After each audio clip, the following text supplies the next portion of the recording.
Assalamualaikum Ustaz. Waalaikumsalam warahmatullahi wabarakatuh. Gimana caranya agar hidup kita tenang? Ya, tenangkan. Gimana caranya agar hidup kita tenang? Tenangkan. Anda kenapa sampai nggak tenang? Nggak tenang itu kan perkaranya bisa karena berbuat maksiat. Ya, orang berbuat maksiat, berbuat salah itu pasti nggak tenang. Atau karena, mohon maaf ya, terlalu banyak terbawa oleh urusan dunia, sehingga kehidupannya dipaksa untuk mengerjakan berbagai aktivitas duniawi yang membuat dia terasa lebih sibuk, capek, lelah, sehingga tidak mendapatkan ketenangan yang dimaksudkan. Jadi kalau terlalu banyak ngejar dunia atau juga berbuat maksiat, maksiat dengan ngejar dunia itu berbeda. Ya, kalau maksiat itu sudah otomatis menyalahi ketentuan Allah. Nggak boleh mencuri, nggak boleh korupsi, nggak boleh berbohong. Makanya ketika melakukan, hatinya menolak. Karena di antara makna fitrah itu dan fungsinya adalah cenderung kepada kebaikan. Jadi ada fitrah dalam jiwa kita, di kolbu kita, itu disebut dengan fitrah takwa namanya. Ya, Quran surah 91 Asy-Syams ayat 7-10, wa nafsin wa ma sawwaha fa'alhamaha fujuraha wa taqwaha. Nah, jiwa takwa ini yang mendorong kita selalu pada kebaikan. Ya, kejujuran, kesabaran, kemuliaan, dan menolak keburukan-keburukan. Karena itu kalau ada seseorang itu berkata yang tidak benar, dia berdusta, hati kecilnya pasti menolak. Itu nggak benar, ya. Ada orang mau mencuri misalnya kan, atau korupsi misalnya, itu terfikir berbuat yang nggak bagus, hatinya pasti menolak, ada gejolak dalam dirinya. Nah, itu yang membuat dirinya nggak tenang. Nah, yang kedua, bukan maksiat, tapi terlalu banyak mengejar dunia sehingga lupa dengan urusan akhirat, lupa dengan ibadah. Ya, dia bekerja formal, benar, dia nggak menyalahi aturan, dia nggak korupsi, tapi dia berangkat dari gelap, pulang gelap lagi, menempuh perjalanan, kerja lagi, kena kemacetan. Nah, itu potensial akumulasi ini menimbulkan kepenatan, kegelisahan, capek, lelah, sehingga muncul pencarian. Nah, itulah dunia. Walaupun saat dia mengerjakan itu, dia mengerjakan tidak dalam konteks bermaksiat, tapi karena terlampau lelah mengerjakan itu dan penat, nah, rohnya kan menuntut. Di tubuh kita kan ada 3 bagian. Ya, ada fisik di bagian luar, kemudian ada akal, ya, di pikiran, yang ketiga itu ada hati, ada jiwa spiritual. Masing-masing harus mendapatkan porsinya. Ya, ini kalau bagian tubuh luarnya aja yang makan, fisiknya yang makan, mengonsumsi, tidur, istirahat, ya, kemudian akalnya nggak pernah dipakai, nggak pernah belajar, nggak pernah baca, nggak pernah apa, ini akalnya juga bisa protes, tumpul, nggak nyaman.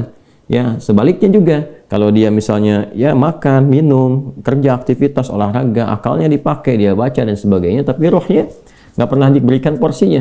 Dia nggak pernah ibadah, nggak pernah sholat, nggak pernah baca Quran dan sebagainya. Maka ini yang generator kehidupannya, ini sumber ketenangannya, maka tetap akan gelisah. Karena itu ditemukan betapa orang pintar, ya kan, kerja keras dan sebagainya, tapi ya rohnya nggak terisi, banyak yang bunuh diri. Ya, di Jepang terjadi, itu kan. Atau bahkan setidaknya ada orang-orang kaya yang sudah hebat, pinter-pinter, ya di akhir hidupnya apa yang dia kerjakan? Ya cuma datang terapi, nanam kangkung, nanam cabai, gitu kan, datangnya untuk mencari ketenangan karena rohnya nggak terisi. Maka Islam, alhamdulillah, ya agama yang sangat komplit, memberikan pencerahan sekaligus arahan dan pedoman dalam berkehidupan. Fisiknya dituntun, pikirannya juga dimotivasi untuk terus ditingkatkan, pintar sampai ke level yang tertinggi, dan rohnya diberikan porsinya untuk menunaikan ibadah sehingga mendapatkan asupan-asupan menu bagi rohnya. Makanya di kita kan ada sholat, ada puasa, gitu kan? Nah, kemudian ada baca Quran, itu untuk kebutuhan rohiyah kita, untuk memberikan ketenangan. Lalu fisik dipandu, bagaimana cara makan, bagaimana cara beraktivitas, dari mulai bangun tidur sampai tidur lagi kan diatur. Ya, lalu pikiran turun ayat-ayat untuk menjadikan pikiran itu terlatih kuat, kan, bahkan sampai ke level yang tinggi, jenius dan sebagainya. Turun ayat tentang Iqra, banyak baca, turun ayat tentang tadabbur, afala yanzuruna ilal ibili kaifa khuliqat afala yatadabbaruna al-Qur'an, turun ayat tentang riset, inna fi khalqis samawati wal ardi wa ikhtilafil laili wan nahari laayatil liulil albab, kan, dan seterusnya. Itu supaya semua terstimulus. Nah, jadi kalau ingin tenang, bagaimana cara hidupnya tenang? Seimbangkan 3 bagian tadi. Jadi pikiran kita dilatih supaya kuat, ya, supaya tajam dalam berpikir dan mengarahkan bagian tubuh kita untuk bertindak secara benar. Tubuh ini dilatih ya dengan berolahraga, makan yang benar. Ayat-ayatnya banyak sekali. Ya ayyuhan nasu kulu mimma fil ardi halalan thayyibah. Hai orang-orang, hai manusia semuanya, hai orang-orang, hai manusia, silahkan engkau makan sesuai dengan porsi kebutuhan dari yang halal, sumber yang halal, cari yang menyehatkan. Itu di Al-Baqarah 168. Nah, kalau sudah sehat, tubuhnya sehat, dipakai aktivitas, olahraga. Kan banyak hadis-hadis tentang olahraga itu. Alimu auladakum bisibahati warrimaya, kata Nabi, ajarkan anak-anakmu olahraga berenang, atau dengan melentar, atau dengan memanah, atau dengan berkuda. Itu contoh-contoh yang real di era Nabi yang kiranya bisa menyehatkan. Atau kita riset misalnya olahraga apa yang kira-kira menyehatkan, ya, yang senafas dengan tadi jenisnya. Jenisnya bisa berbeda setiap zamannya. Zaman Nabi nggak ditemukan misalnya olahraga futsal, basket, misalkan bola, apalagi jenis-jenis yang sekarang ada banyak atletik dan sebagainya. Tapi kan kita bisa meriset. Oh, ini renang ini apa saja nih manfaat-manfaatnya? Apa nanti olahraga sejenis yang kira-kira yang sama yang bisa dipraktekkan kekinian, atau olahraga yang berbeda tapi manfaatnya sama, melatih otot ini, menyehatkan yang ini, silahkan, walaupun jenisnya nggak sama di era Nabi. Era Nabi misalnya dengan memanah, era sekarang misalnya dengan olahraga menembak, gitu kan, sah-sah saja, silahkan. Yang penting konsentrasinya sama, walaupun dengan alat atau perangkat yang berbeda. Ya, nanti kalau ingin dilatih lagi dengan panahan ya nggak ada masalah. Jangan disimpulkan begini, kalau kalau panahan sunnah, kalau menembak misalnya bid'ah, nah itu sempit dalam berpikirnya. Ya, dan Nabi pun kan visioner. Di zaman Nabi mengatakan, ajarkan anak-anakmu berenang. Berenang di mana? Di padang pasir. Ya kan? Kan tidak mudah mendapatkan tempat renang, ya kan? Nah, tapi kita tarik ke sekarang kan itu visi yang panjang. Kalau di riset, berenang ini adalah olahraga yang menyehatkan otot ini, otot itu, untuk cedera, untuk saraf kejepit, untuk macam-macam misalnya. Nah, itu sesuatu yang bisa kita riset, lalu kita bisa keluarkan jenis-jenis baru yang mengambil dari manfaat itu. Itulah riset. Itulah riset. Nah, terkait dengan ketenangan ini, apa amalan pokoknya? Karena ketenangan bagian dari pikiran yang disupport oleh keadaan jiwa. Intinya di kolbu, ketenangan itu intinya di kolbu. Jadi kalau kolbunya nggak tenang, hatinya nggak nyaman, hatinya nggak tenang, itu kebawa ke pikiran. Makanya orang-orang yang kena penyakit hati, sekalipun dia sehat tubuhnya, ya jenius otaknya, tapi kena penyakit hati, dia kena penyakit iri. Ya, iri kan iri hati. Saya belum pernah dengar iri akal, iri pikiran, ya, atau iri mata, ya, iri kaki, iri tangan, nggak ada. Yang ada iri hati. Ya, dengki misalnya, ria, itu penyakit hati semua. Makanya orang dengki, orang hasad itu pasti hidupnya nggak tenang. Ya, orang berilmu, tapi dia kena penyakit hati, iri kepada orang berilmu yang lain, itu nggak tenang hidupnya, ya kan? Orang kaya, tapi dia pendengki, kaya terhadap dirinya sendiri, ya, dan dia dengki dengan kekayaan orang lain, itu nggak akan tenang. Dia terus pikirin bagaimana melampaui orang itu, bagaimana supaya dia celaka dan sebagainya. Itu yang sangat berbahaya. Maka untuk menenangkan diri itu, amalan-amalannya tidak ada yang lain kecuali meningkatkan ibadah, meningkatkan amal soleh, meningkatkan ketaatan. Semua jenis amal soleh itu di Quran disebut dengan zikir. Dengan apa? Zikir. Salat misalnya namanya zikir di Quran. Disebutkan dengan zikir. Quran surah ke-20 Taha di ayat ke-14. Innani anallahu la ilaha illa ana fa'budni wa aqimis salata li dzikri. Sayalah Allah, kata Allah, tidak ada Tuhan yang layak dipertuhankan dan disembah kecuali saya. Ya, kemudian kata Allah, fa'budni, maka setelah engkau bertuhan kepada saya, kata Allah, sembahlah saya. Nah, ini kalimat yang paling jelas sekali, nggak ada ambigu, terang, menyebabkan kita memahami bahwa ini kebenaran risalah Islam dari aspek ketuhanan. Ya, silakan Anda komparasikan. Ya, saya sejauh ini saya mengkomparasikan, melihat, membandingkan, saya tidak menemukan kecuali di Islam yang di dalam kitab suci mengatakan langsung Tuhannya langsung, ya, yang berkata saya Allah, kata Allah itu kan, ya, tidak ada Tuhan selain saya. Itu tegas sekali. Ya, menyebutkan saya Allah, nggak ada Tuhan selain saya, sembah saya.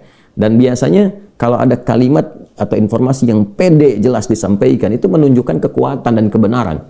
Kekuatan dan kebenaran, karena Allah dengan sendirinya, dia kan meyakinkan, ya, kita semua dengan menegaskan sifatnya tegas. Dan karena memang ketuhanan itu hanya dimiliki oleh Tuhan yang benar. Nah, karena Tuhan yang benar itu mengatakan sayalah Tuhan, dengan pede mengatakan sayalah Allah, ya nggak ada Tuhan selain saya. Nggak mungkin ada klaim demikian kecuali dari yang memang benar, yang memang pede mengatakan itu, ya, karena benar, karena hak di situ. Ya, dan kemudian fa'budni, sembahlah saya. Ya, sembahlah saya. Dan kemudian dijelaskan menyembahnya bagaimana. Itulah indahnya dalam Islam. Tauhidnya diatur, ya, tentang Tuhannya. Dan kalau Anda misalnya begini, saya logikakan sederhana, ya. Orang-orang kan kalau nggak pakar, nggak punya kemampuan atau nggak sesuai dengan kualifikasi, nggak mungkin mengatakan itu kan. Ya, ada orang mengatakan misalnya saya adalah pesilat. Mana yang mau bertarung misalnya kan, atau beruji tanding dengan saya. Kalau dia bukan pesilat, nggak mungkin dia bisa mengatakan itu. Ternyata dia bukan pesilat misalnya kan, dia cuma pesilat lidah gitu kan, bukan pesilat tangguh, dan nggak mungkin dia mengatakan, pede mengatakan demikian. Ya, sayalah ahli kungfu misalnya kan, silahkan, ada yang ingin tanding mengetes di kungfu. Kalau dia bukan ahli kungfu, nggak mungkin mengatakan demikian. Nah, ini Allah mengatakan dengan jelas, sayalah Allah, nggak ada Tuhan selain saya, sembah saya. Nah, bisa nggak ditemukan misalnya dimanapun tuh, termasuk di kitab-kitab yang disucikan, temukan. Ada nggak Tuhan yang mengatakan sayalah Tuhan, ya kan? Disebut namanya, sembah saya. Kalimat itu temukan. Ya, di Quran jelas. Kemudian fa'budni, sembah saya, wa aqimis shalah, dan tunaikan salat. Cara menyembah saya itu dengan menunaikan salat. Dan diatur. Ini indahnya dalam Islam tuh. Ya. Kemudian ditegaskan, saya Allah, saya Tuhan. Kemudian nggak ada Tuhan selain saya, kata Allah. Kemudian sembah saya. Cara menyembahnya pun diatur. Namanya salat, cara mengerjakannya begini.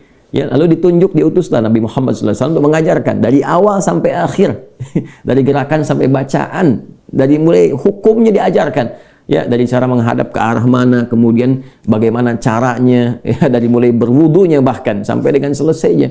Ya, ini menunjukkan bahwa risalah agama ini benar. Nggak mungkin kan diada-adakan demikian. Gimana cara bisa merekayasa seperti itu terjadi? Nggak mungkin. Ya, ini dari awal sampai akhir dan nggak ada kreativitas di situ. Nggak ada kreativitas dan semua sama. Ya, orang Arab demikian, yang bukan Arab demikian. Ya, jadi nggak ada ceritanya misalnya di Arab pakai bahasa Arab, di Indonesia pakai bahasa Indonesia.